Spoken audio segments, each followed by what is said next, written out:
अस्सलाम वालेकुम, welcome to my channel Deep World. आज हम सिविलाइजेशन के ऊपर बात करेंगे। जो सबसे पहली सिविलाइजेशन थी वो मेसोपोटामिया के नाम से थी। बेसिकली ये इलाका मिडिल ईस्ट के एरिया में है, जिसमें सीरिया, इराक, कुवैत, ईरान और तुर्की। मेसोपोटामिया का जो लफ्जी मतलब है वह दो दरियाओं के दरमियान एरिया। इसको इसलिए मेसोपोटामिया कहा गया क्योंकि ये दरिया दजला और दरिया फरात के इर्द गिर्द आबादी जो थी इन दोनों दरियाओं के दरमियान उस जगह पे आबाद हुई थी। ये इलाका खुश्क और डेजर्ट की शक्ल में था और ये तकरीबन आज भी इसी तरह है। इस एरिया में खुश्क होने की वजह से मुख्तलिफ लोग मुख्तलिफ ग्रुप्स की शक्ल में रहते थे, जिन्हें कबीला भी बोला जाता था। ये कबीले बिल्कुल इंडिपेंडेंट थे और इनको सिटी स्टेट्स का नाम भी दिया गया। अब सवाल ये पैदा होता है, अगर ये इलाका गर्म और खुश्क था तो सिविलाइजेशन कैसे हुई? इसका जवाब ये है, जो दो दरिया थे इनका पानी नॉर्थ मतलब तुर्की की साइड से ऊपर से नीचे की तरफ आता था।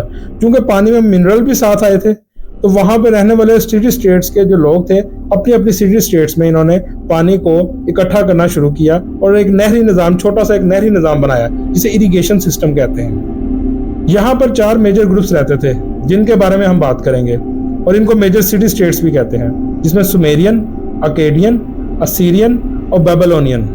इस एरिया की तारीख के लिहाज से भी बहुत खसूसियत है और मजहबी लिहाज से भी इसकी बहुत खसूसियत है। हमारी आसमानी किताबों में भी इन एरियाज का जिक्र आया है।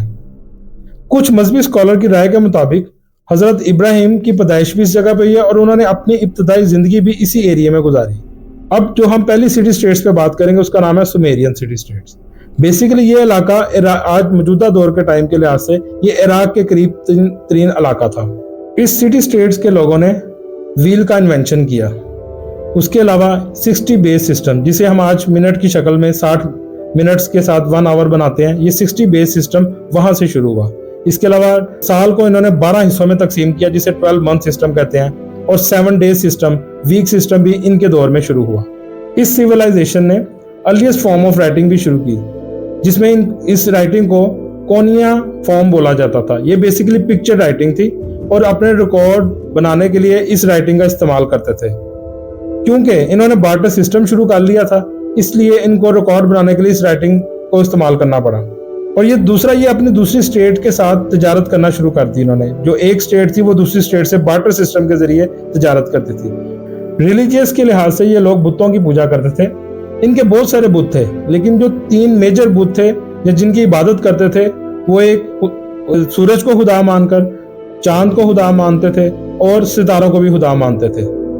इनका गवर्नमेंट जो थी वो किंग सिस्टम था, लेकिन खुदा के बाद जो सबसे पहले जिसको हुसूसियत या अहमियत देते थे वो इनका किंग होता था। इसके अलावा इनकी जो गवर्नमेंट थी उसमें मिलिट्री, टैक्स सिस्टम और लॉ सिस्टम आ चुका था। जैसे जैसे ये सिटी ग्रो होती गई इनका आपस में कॉन्फ्लिक्ट बढ़ता गया। अब हम दूसरी सिटी स्टेट की बात करेंगे जिसका नाम था अकेडियन। इनका और इससे पहले जिसकी बात की सुमेरियन, इनका कल्चर तकरीबन मिलता जुलता था, लेकिन जो मेन डिफरेंस था इन दोनों का वो आपस में जुबान का था। जो ये अकेडियन थे वो जुबान बोलते थे हिब्रू और अरबी से मिलती जुलती जुबान। हिब्रू बेसिकली वो जुबान है जो आज के दौर में ज्यूश बोलते हैं, यहूदी जो बोलते हैं उसको हिब्रू कहते हैं। हज़रत मूसा अलैहिस्सलाम की जुबान भी वही थी और तुरैत भी हिब्रू जुबान में आया हुआ है। आहिस्ता आहिस्ता सुमेरियन की जुबान खत्म होती गई। उसकी वजह ये थी कि वो जुबान काफी मुश्किल थी, क्योंकि वो पिक्चर की शक्ल में थी और उसको समझने में और लिखने में बहुत टाइम लगता था। आहिस्ता आहिस्ता अरबी और हिब्रू से जो मिलती हुई जुबान जो अकेडियन की थी उसने डोमिनेट कर लिया। अकेडियन ने इस एरिया में सबसे पहली एम्पायर बनाई जो 2334 बीसी मतलब बिफोर क्रिश्चियनेट। बिफोर क्रिश्चियनेट का मतलब ये कि हजरत ईसा अलैहिस्सलाम से आने से 2334 साल पहले। एम्पायर बहुत ही कम अरसा के लिए थी। इनका जो पहला किंग था उस किंग का नाम सारगोन था। इस सिटी को बाइबल में भी मेंशन किया गया है। इनके कुछ स्कॉलर ये भी कहते हैं कि सारगोन नमरूद था जो किंग सारगोन के नाम से था। क्योंकि सारे सिटी स्टेट्स आपस में कॉन्फ्लिक्ट्स रहता था, लड़ाई वगैरह रहती थी इनकी आपस में, तो इनका कुछ अरसा ही कंट्रोल रह सका बाकी सिटी स्टेट्स पे। और जब इनका कंट्रोल खत्म हुआ और ये एम्पायर खत्म हुई छोटे से अरसे में, चूंकि सारे सिटी स्टेट्स इंडिपेंडेंटली रहते थे तो इनकी आपस में लड़ाई भी थी। तो कुछ अरसे बाद ही सिटी स्टेट्स पे कंट्रोल अकेडियन का खत्म हो गया। अगर आपको मेरी वीडियो अच्छी लगी तो इसको प्लीज़ सब्सक्राइब भी कीजिए, लाइक कीजिए और बेल बटन को भी ज़रूर दबाइए। शुक्रिया। अल्लाह हाफिज़।